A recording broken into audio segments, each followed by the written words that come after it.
दोषी बताना आसान है, लेकिन सिस्टम को दुरुस्त करना इतना भी मुश्किल नहीं है कि किसी की जान पर आन पड़े।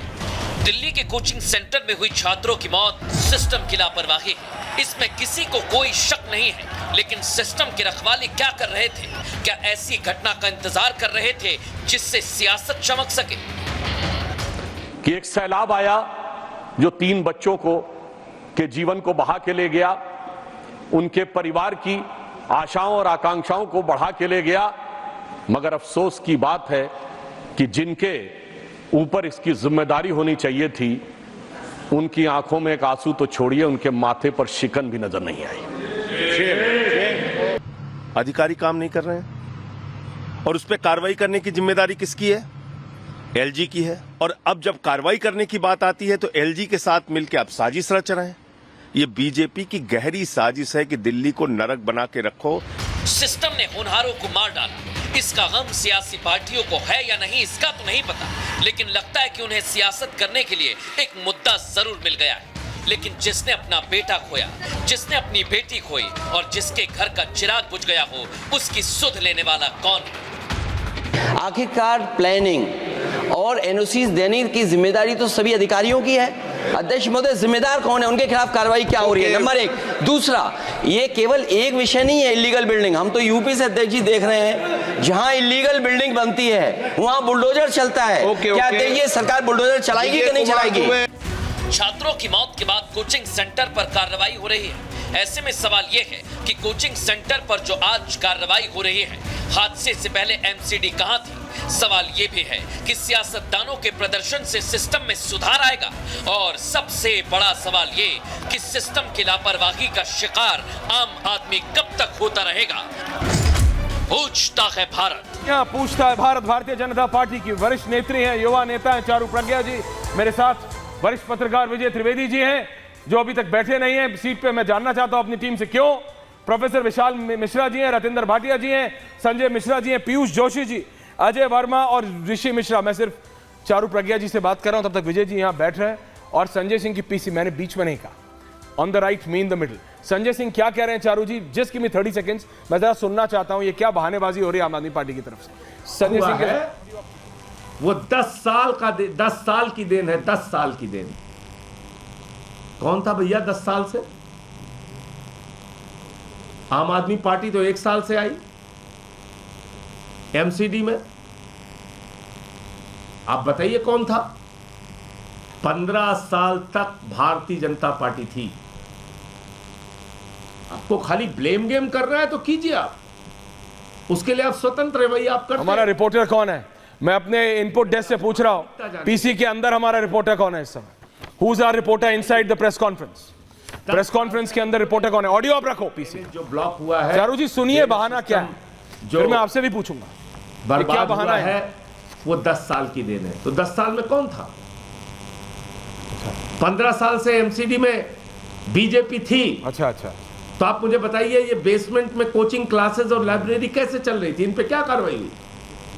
सुनिए चारू जी, ये बहानेबाजी हो रही है और देश की जनता भी जरा फायर डिपार्टमेंट ये देश की राजनीति बदलने आए थे। कोई एनओसी दी है अगर गलत ढंग से, कार्रवाई कीजिए आप। विंडो हटाइए। किसने रोका है आपको? लेकिन मंत्री कार्रवाई के लिए लिखेगा और एलजी उस पर इसलिए बैठ जाएंगे कि उनको खुद इस साजिश का हिस्सा है, उनको खुद काम रोकना है। ये तो ठीक बात नहीं है। ओके, इसलिए now fade down for a minute. ये चारू जी, आम आदमी पार्टी क्लियरली ये कह रही है कि भाई देखो, हमारी कोई गलती नहीं है, हम तो बस जीत जाते हैं, जनता हमें जिता देती है, हमारे पास कुछ नहीं है, हम तो अभी अभी आए हैं जी एमसीडी में, गलती तो आपकी है जी, आप बैठी थी सत्ता में, सब कुछ आपके पास है। अब आप बोल दीजिए जी हमारे पास तो कुछ नहीं है, गलती इनकी है, जनता ताली बजा लेगी, कुछ और है नहीं जनता के पास। चारू जी बता दीजिए आप भी, व्हाट्स योर काउंटर चारू जी? ऐश्वर्या, पहली बात तो ये हादसा नहीं था। आज तान्या, श्रेया और अगर हम नवीन की बात करें तो इनकी जगह आप या हम भी हो सकते थे, हमारे परिवार का कोई सदस्य भी हो सकता था। ये मर्डर है, ये हत्या है और इसको हादसा नहीं कहना चाहिए। दूसरी बात ये है कि आम आदमी पार्टी की आप ये देखिए कि आज पोजीशन क्या है दिल्ली के अंदर। एमसीडी आम आदमी पार्टी के पास है, उस एरिया का काउंसलर आम आदमी पार्टी का है, उस एरिया का एमएलए आम आदमी पार्टी का है, पावर डिपार्टमेंट आम आदमी के पास है, ये फायर डिपार्टमेंट आम आदमी के पार्टी के पास है, दिल्ली जल बोर्ड आम आदमी पार्टी के पास है। ना ही केवल ये, high court, Delhi high court ने अभी कुछ ही दिन पहले आम आदमी पार्टी को डांट लगाई, फटकार लगाई और ये कहा हमको टाइमलाइन दीजिए, डीसिल्टिंग कब तक होगी। कोई जवाब दिया नहीं है दिल्ली सरकार ने अभी तक भी दिल्ली हाई कोर्ट को। 9 जुलाई इसी महीने इन लोगों के फायर सर्विसेज डिपार्टमेंट ने क्लियरेंस दी इसी बेसमेंट की। इनको पता नहीं है वहां पे क्या चल रहा है या पता है और रिश्वत खा के इन्होंने चलने दिया, लेकिन इसके बारे में ये लोग बात नहीं करेंगे। डीसिल्टिंग का दिल्ली का बजट 700 करोड़ से ज्यादा का होता है ऐश्वर्या जी, 700 करोड़।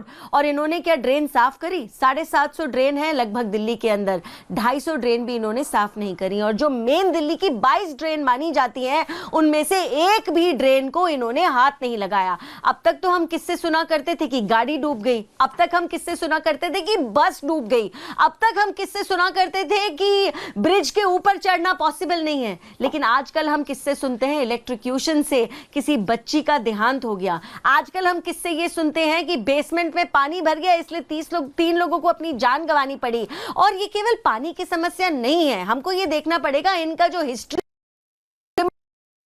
पनिशेबल क्रिमिनल नेग्लेक्ट इतने लंबे समय से चलता चला आ रहा है, चाहे नरेला में फैक्ट्री में आग लगी हो इनके गलत कारनामों की वजह से, या आज इस बेसमेंट में 3 हमारे देश की ब्राइट लाइव्स एक्सटिंग्विश हुई हो इनके गलत कारनामों की वजह से। बड़ा आसान है यहाँ पे खड़े होकर कह देना कि भाई हमारी कोई गलती नहीं है, लेकिन मैं इनसे पूछना चाहती हूं, जब लेफ्टिनेंट गवर्नर मीटिंग बुलाते हैं और कहते हैं आइए हमें दिल्ली की ड्रेनेज डिस्कस करनी है, डीसिल्टिंग डिस्कस करनी है, इनका एक भी मंत्री उस मीटिंग में नहीं जाता। क्यों नहीं जाता मुझे बताइए? जब कंप्लेन की जाती है कि बेसमेंट के अंदर लाइब्रेरी बना रखी है और ये इलीगल है, और राजेंद्र नगर का एक छात्र किशोर सिंह जब फोन करता है और दुर्गेश पाठक को ये बताता है, वो व्हाट्सएप मैसेज में तो पढ़ लेते हैं लेकिन एक्शन नहीं लेते हैं। एफआईआर, कंप्लेंट्स, किसी भी चीज के ऊपर एक्शन नहीं लिया जाता, लिखित में ये सारी चीजें भेजी गई हैं। तो मुझको एक बात बताइए, ये पॉलिटिकल गेम, ब्लेम गेम की बात ही नहीं है। पॉलिटिक्स तो यहां पर आएगी तो तब जब हम इलेक्शंस की बात कर रहे होंगे। सच्चाई ये कि आपकी जिम्मेदारी हर एक डिपार्टमेंट मनी मेकिंग डिपार्टमेंट को गड्ढे में डाल देते हैं। मैं पर ये कह रहा हूं चारू जी, आम आदमी पार्टी से पूछो, वो कहते हैं कि देखो जी हम तो अभी पावर में आए, हमारे पास नहीं था पहले, है ना। Can I have everyone on air for a minute? वो कहते देखो जी हमारे पास नहीं पावर नहीं एक सेकंड चारू जी, मुझे बताइए दिल्ली जल बोर्ड 2014 चारू जी मैं कह रहा हूं सांसद, चारू जी देखिए, पावर डिपार्टमेंट, चारू जी देखिए, दिल्ली का एक स्पेशल स्टेटस है, ये आपको भी पता है, मुझे भी पता है। नहीं तो हर एक स्टेट में एलजी नहीं होता। काउंसलर्स हैं, एमएलए हैं, एलजी है, एमपी हैं, सब हैं यहाँ पे। प्रधानमंत्री दिल्ली में बैठते हैं, गृह मंत्री दिल्ली में बैठते हैं, और आपको भी पता है कि न्यू राजेंद्र नगर वो स्टेडियम वाली रोड से 5 से 6 किलोमीटर दूर भी नहीं होगा लुटियंस दिल्ली से, एग्जैक्टली 5 से 6 किलोमीटर भी दूर नहीं होगा।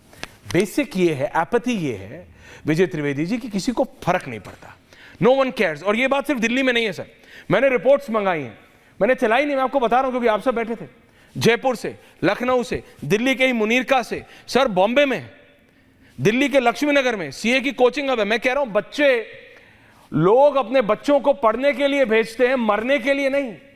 आप बात करते हैं विकास की राजनीति, पीयूष जोशी जी आप आए थे कि भाई हम आम आदमी पार्टी है, हम बीजेपी कांग्रेस से अच्छे, हम विकास की बात करेंगे। आप क्या कर रहे हैं? ब्लेम गेम कर रहे हैं, सिर्फ ब्लेम गेम कर रहे हैं। संजय सिंह जी ने प्रेस कॉन्फ्रेंस करके कौन सा तीर मारा?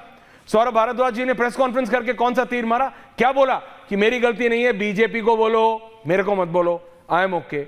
यही होगा जब मुख्यमंत्री जेल से सरकार चलाने की कोशिश करेंगे ना पीयूष जी,